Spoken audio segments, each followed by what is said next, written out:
I think one of the things that is great about you, Matt, and what you're doing right now is obviously the Nick Gage stuff. I want to jump to that. Like Sean came to me and was like, "Dude, this is crazy. What is happening?" Like, we all just saw the Nick Gage Dark Side of the Ring, special on TV and everything. We got to know his story, and we've all come up on your story, obviously, as well. For the past decade or so.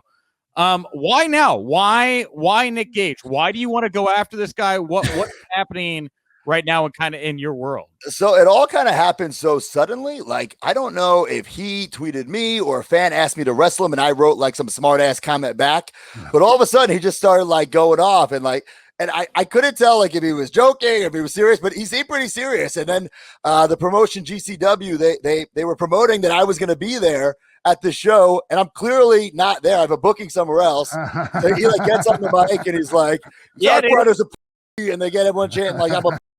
You were at Warrior Wrestling, man. I was in Chicago. Yeah, dude, that's the fucking children's championship for Warrior Wrestling. I knew where you were at. I was there. Okay. Anyway. Yeah. So you know what? Like, listen, deathmatch wrestling. It's not my cup of tea. It's not my style. Right. I respect it. And I had to shut this guy up. That's plain and simple. I had to, like I said, I'm always trying to create buzz and I'm never happy in my spot. And that's not saying I'm not grateful for what I have, but I always want more. And I think there's nothing wrong with wanting more and setting goals. And, right now it's this great time for me. I hate using this term too, free agent, but I have no boss. I'm my own boss. I've been doing Impact Wrestling, which I love. But that's not every week, so I got to pay the bills. I got to get my name out there. Impact has been so much fun. It's like, it's so refreshing to be there. And like, I'm actually involved and I actually have like matches that mean something. And then like, cause I'm like, listen, I'm a big fan at heart. I'm a big kid at heart. Right. So if I know I have this pay-per-view match, I can like get some really cool gear made, like as opposed to, I'd get this gear made in WWE and like 9 times out of 10, it's in a forgettable match where I have no entrance and I'm losing in 3 minutes. You know what I'm saying? So it's cool that I'm doing stuff that matters in Impact. It's so much fun. And now I can go wrestle at Warrior Wrestling one day and then the next day show up at GCW and lay out Nick Gage. It's awesome. Well, and Sean, I know you want to jump in, but like Matt, I want to just say that, you're the internet champion, right? That's you got that title over your shoulder. That's right. And, you managed to be, I think, the first superstar of, millennial area, whatever you want to call it, to really harness the power of YouTube and get it behind you. And people have the entire time you were signed, man, we're like, what would it be like if this guy could be the internet champion, but, with the chains cut off, right? Right. What does internet champion Matt Cardona look like? And I think that's what we're finally starting to get to see here. And what I think is wild is that you've gone after Nick Gage, who might actually kill you. He might. Hey, listen, I'm not saying that I'm not afraid of Nick Gage or afraid of GCW and deathmatch wrestling because I am terrified 100%. Sure. Hey, Matt, do you have any experience at all with death matches or any kind of hardcore stuff in matches in your past?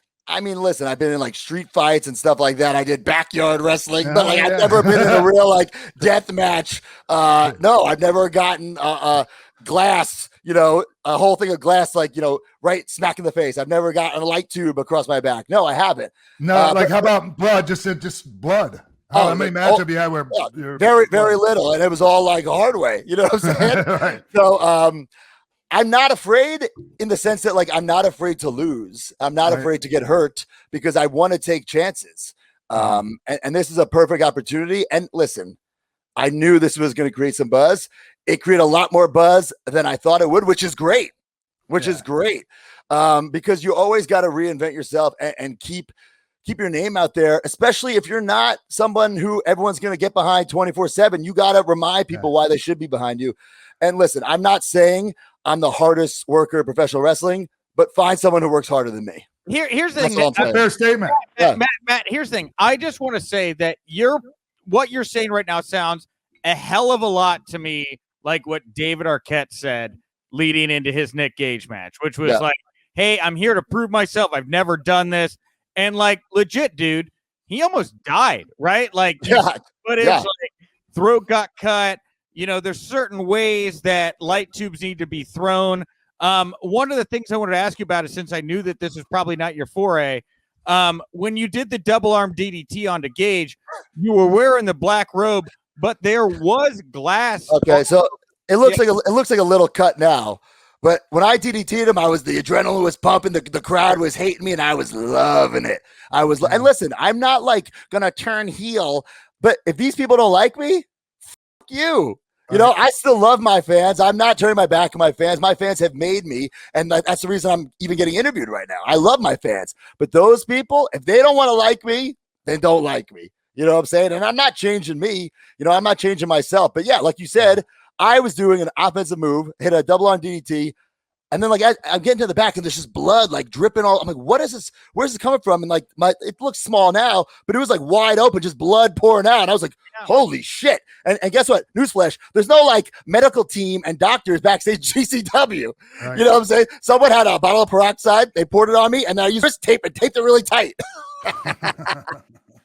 Yeah, man. That's why I asked. That's why I bring it up, because you come from a different world, man. Yeah. And, you talk about all these other talents that are out there right now that everybody's talking about, like, oh, these free, like, does Braun Strowman want to go, cut himself on glass? It takes a kind of certain kind of person right now to want to go out there and prove themselves like you're doing. Yeah, listen, I don't want to get cut on glass. I don't want to, but you know what? It comes to the territory, right?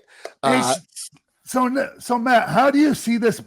Do you have an idea in your head of how a match with Nick Gage is even going to go? Bro, listen, I've seen the dark side of the ring, and honestly, I had to look away at some of the scenes. So I'm like, what the fuck is going to happen in this match? But I know we have a match booked, GCW Homecoming, and I'm hoping that a lot of my fans come too. So it's like a half and half. I would love that atmosphere, that electricity of like people hating me, people loving me, and same with Nick. And I think we're really going to give the people something to see. And it is kind of like a happy accident, right? Like it's not like I'm gonna go after this Nick Gage guy. No, like someone tweeted, and then we kept going back and forth, and it's escalated. It was just so organic the way it all played out, man. Right, and then it was a really cool thing to see. I know, I told you, I texted you. I'm like, man, is this fucking like I was wondering, right, what was really going on here, right. And the best part about it is I really don't even know what's going on here. And I know a lot of people were expecting Moxley because he's been coming in. So, I was like, okay, well, what if I do that little like Moxley thing and will they buy it? And they did. They totally bought it. Those marks, you know what I'm saying? They think they know everything. And then it was such a cool, oh man, I've been watching the video over and over from different angles because I take the mask off and there's some people who are popping because they see me from behind. They think it's Moxley.